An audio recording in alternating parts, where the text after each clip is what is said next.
네, 여러분 안녕하세요. 가면국사학당 시작하겠습니다. 우리 가면국사학당의 이번 시간은 위만조선의 차례예요. 위만조선은 딱히 위만조선이다 이렇게 딱 시대를 구분하는 것은 많지 않지만 그래도 위만이라는 어떤 존재가 가진 그 의미가 조금 있거든요. 그래서 제가 한 강의로 한번 엮어봤습니다. 지난 시간에 단군신화를 받고 그 단군신화를 보면서 고조선이 어떤 특징을 가졌는지 유추를 통해서 한번 알아봤었어요. 그래서 이 단군신화에서 나오는 홍익인간, 그리고 풍백우사운사, 그 곰과 호랑이, 곰과 환웅의 결합, 단군왕검이라는 이름에서 그 의미를 하나씩 봤습니다. 그래서 그런 것들을 우리가 통해서 역사는 남아있는 기록물, 유물이나 유적, 그리고 기록물 이런 것들을 통해서 그 당시를 좀 유추하는 것이 역사의 가장 핵심적인 그런 그 기능이라는 것을 좀 봤고요. 이번 시간에는 그 뒤의 이야기예요. 단군이 뭐 1500살을 살았다, 뭐 1000몇 살을 살았다, 뭐 이런 얘기 있잖아요. 그렇게 해서 어쨌든 그 살고 난 다음에 그 핏줄이 쭉 이어서 내려오면서 살다가 이 마지막 왕인 준왕 때 그 중국 지역에서 위만이라는 사람이 국경 지역에서 넘어오게 됩니다. 근데 이 위만이라는 사람이 넘어오면서 이제 중국에서는 위만이 넘어왔어. 그래서 여기를 점령했어. 그렇기 때문에 고조선부터 너네는 우리나라의 역사야. 뭐 이런 식으로도 얘기 많이 하고 굉장히 동북공정이든 뭐든 역사 논쟁들이 되게 많아요. 근데 우리가 위만조선에 대해서 알아봐야 되는 여러 가지 이유 중에서 하나가 위만을 중국 사람으로 볼 수 있느냐 없느냐에 대한 논쟁이거든요. 그래서 그걸 좀 알아보도록 할게요.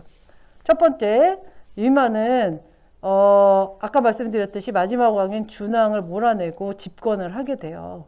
근데 우리나라가 이렇게 있고 여기 고조선이 있다고 치고요. 여기 중국이 있거든요. 여기서 이제 이 국경지방에 위만이 살고 있었어요. 자, 국경지방에 사람들이 살고 있는데 그 국경지방이라는 것이 국경이 지금 우리나라처럼 막 철책이 있어서 다 경계가 마련이 돼 있고, 사실은 다른 나라들 보면은 이렇게 왜 붙어 있는 나라들 있잖아요. 걸어서 갈 수 있는 나라들. 거기 보면은 그냥 문 하나 넘어가면은 그 나라고, 아니면은 저는 이런 적도 있어요. 시장을 통과했는데 다음 나라로 가버렸어요. 예, 그런 적도 있고. 그렇기 때문에 이 도보로 나라를 넘어갈 수 있는 여기는 경계선이 명확하지 않았고, 옛날에는 더 심했죠. 산 경계, 바다 경계, 강 경계 뭐 이렇잖아요. 그렇기 때문에 이 넘어갔다 안 넘어갔다, 이 사람이다 저 사람이다 이렇게 말하는 게 조금 어폐가 있을 때도 있다는 거죠. 그렇기 때문에 이 위만이라는 사람이 DNA적으로 중국인이냐 이 조선인이냐 이것을 보는 것보다는 이 사람의 어떤 차림새나 외양 플러스 이 사람의 행동을 보면서 이 사람이 어느 쪽에 더 가까운 사람이냐를 판단하는 것이 역사의 논쟁을 조금은 해결할 수 있는 그런 키가 아닐까라는 생각이 들어요. 자, 그래서 우리가 이제 알아낸 바로 의하면 위만은 고조선 개일 가능성이 높다. DNA가 중국인이라 하더라도 만약에 그렇다면은 귀화를 해서 정신적으로는 고조선일 것이다. 또는 DNA도 고조선일 것이다. 다 가능한 말이라는 거죠. 왜 그런지 볼게요. 자, 일단 이 사람은 흰 옷을 입었어요, 올 때. 중국 사람들 흰 옷 싫어요. 화려한 거 좋아해요. 그래서 흰 옷은 별로 안 좋아하는데 흰 옷을 입었다. 그리고 상투. 중국 사람들 상투 틀 줄 모르거든요. 그러니까 상투. 이것도 이 사람이 중국 사람 볼 수 있는가? 또 조선 말을 썼다. 그러니까 겉모습은 조선인이에요. 지금 일단 보면. 근데 이 사람이 경계선 넘어올 때 잘 보이려고 그런 식으로 행동했다. 그럴 수 있죠.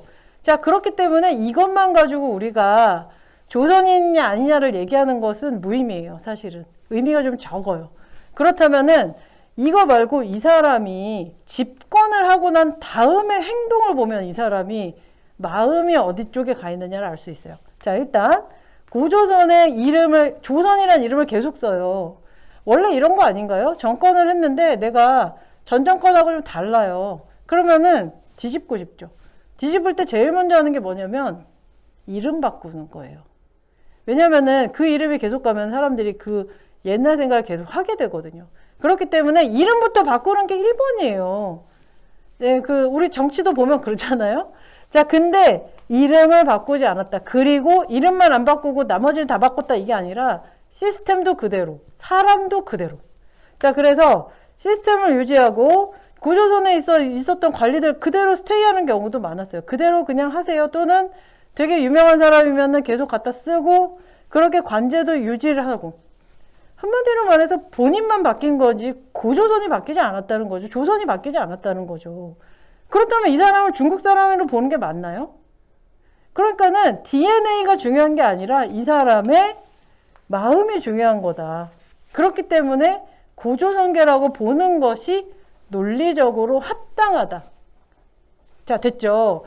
만약에 중국 사람이든 아니면 외국 사람들하고 대화를 할 때 너네 고조선 그렇다면 이런 얘기를 했을 때 이런 이유로 논리적으로 합당하지 않니? 이렇게 얘기하면은 저쪽에서 얘기할 논리가 굉장히 많이 빈약해질 것 같아요. 우리는 더 풍부한 논리를 가지게 되고.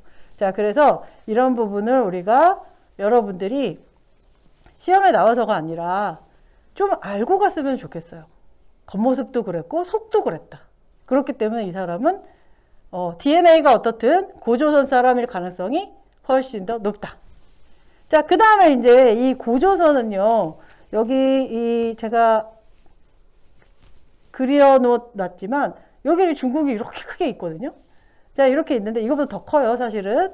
그런데 여기 국경지대에서 여기 왔다 갔다 하는 사이에 이렇게 다리 역할을 했었어요.